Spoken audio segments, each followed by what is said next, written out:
আসসালামু আলাইকুম। আসছে নির্বাচন।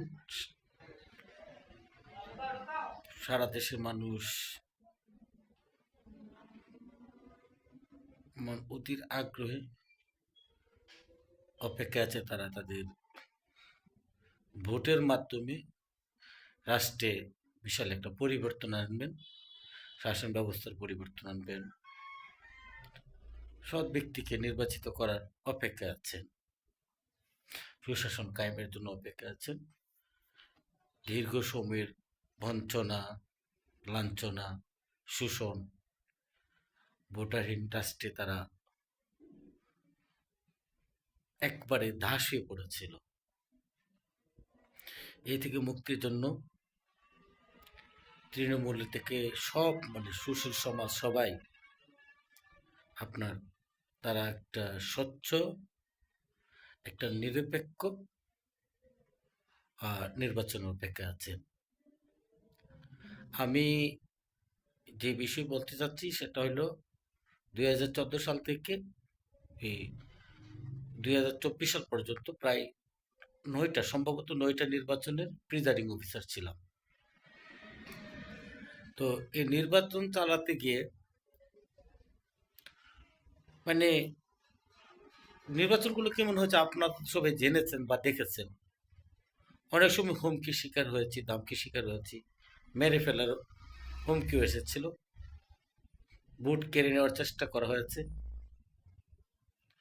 এবং যখন আমি ব্যালট দিতে নারাজ ছিলাম, খুব শক্ত অবস্থানে ছিলাম, তখন তারা আমাকে বলেছে, আজকের দিনটা যাক, তুই তোর প্রতিষ্ঠানে যা, তুই তোর প্রতিষ্ঠানে যা, মানে আমি আমার প্রতিষ্ঠানে গেলে আমাকে মারবে।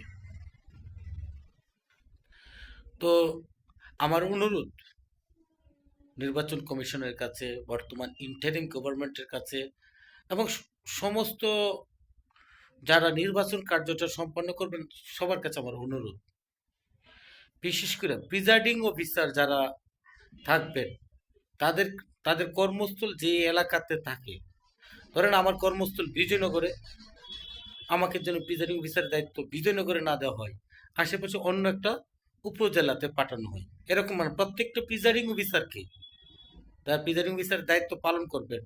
আমার দায়িত্ব পড়তে পারে, নাও পড়তে পারে, কিন্তু আমার একটা অনুরোধ, প্রিজাইডিং অফিসার দায়িত্ব যাদেরকে দিবেন তাদেরকে যেন যে উপজেলাতে তিনি কর্ম চালিয়ে যাচ্ছেন, তাকে এই উপজেলাতে না দিয়ে তাকে পার্শ্ববর্তী অন্য একটা উপজেলাতে পাঠায় দেন। এতে দেখা যাবে যে প্রিজাইডিং অফিসারকে এই হুমকিটা আর কেউ দিবে না যে তোরা তো চিনি, তোরা চিনি, তোর ফায়ালই, আজকের দিনটা যাক, অথবা আজকের দিনটা সেটা যাক, এরপরে তো ধরুন তোরে। এরকম ভয় দেখে অনেক প্রিজাইডিং অফিসারকে আপনার কাবু বানিয়ে ফেলা হয়। এবং দেখা গেল মানে এই কর্মসূত্রে যখন আপনি একটা উপজেলাতে থাকবেন আর ওই উপজেলার অনেকে আপনাকে চিনবেন, আপনি প্রিজাইডিং অফিসার দায়িত্ব পালন করবেন, আপনি ডেফিনেটলি আপনি প্রথম শ্রেণীর কর্মচারী বা যাই হোক, তো আপনাকে আশেপাশে আপনি যে উপজেলাতে চাকরি করবেন এই উপজেলার অনেকে আপনাকে চিনবেন, জানবেন।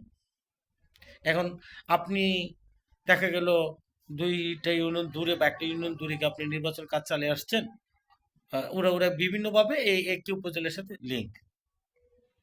ইভেন আপনি যে আমি একজন শিক্ষক, দেখা গেল কি আপনি নির্বাচন চালাতে গেছেন, আপনি ওই পার্শ্ববর্তী একটা ইউনিয়নে, এই ইউনিয়নের লোকজন খবর নিল যে হ্যাঁ কোন প্রতিষ্ঠানে চাকরি করে, ওই প্রতিষ্ঠানে সে চাকরি করে।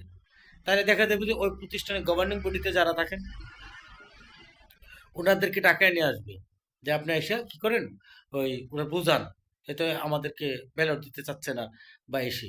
তখন দেখা গেল কি ওই ওই ওই সদস্য বা যে কেউ XYZ আপনার ওইখানে চলে যাবে, তখন আপনার একটা বেকায়দায় পড়তে হয়।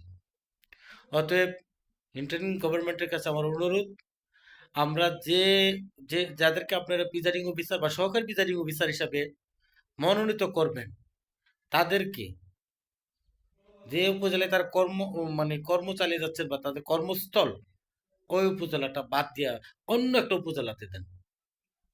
তাহলে প্রিজাইডিং অফিসাররা নির্বিঘ্নে নির্ভয়ে তারা তাদের পেশাদারিত্বের সাথে প্রিজাইডিং অফিসারের দায়িত্বটা আশা করি আগের তুলনায় অনেক বেশি সুন্দরভাবে সম্পাদন করতে পারবেন, এটা আমি বিশ্বাস করি। এবং এটা আমার অভিজ্ঞতা। এই যদিও আমাকে দেখতে মনে হচ্ছে যে আমার বয়স কম বা এসি, কিন্তু এই অল্প বয়সে আমি সম্ভবত 9টা নির্বাচনে প্রিজাইডিং অফিসারের দায়িত্বে ছিলাম। অতএব আমার অনুরোধ, আপনারা আমাদেরকে মানে যাদেরকে নির্বাচন মনোনীত করবেন অন্য উপজেলাতে দিয়ে দেন, পার্শ্ববর্তী অন্য কোনো উপজেলাতে, যেন এই উপজেলার কেউ তার না চিনে। আর হ্যাঁ, ভোটারদের কাছে আমি আবারও অনুরোধ করছি, ভুল করবেন না। আমরা যদি আবার ভুল করি তাহলে সৎ ব্যক্তি যাচাই করতে, তাহলে এটা আমাদের জন্য ভুল হবে। আমাদের সৎ অনেস্ট যোগ্য ব্যক্তিকে আপনারা ভোট দেন। আমরা যে সবাই রাষ্ট্রের মধ্যে সুশাসন পাই, সুস্থ সুন্দরভাবে বাঁচতে পারি। বাংলাদেশ জিন্দাবাদ, বাংলাদেশ চিরজীবী হোক।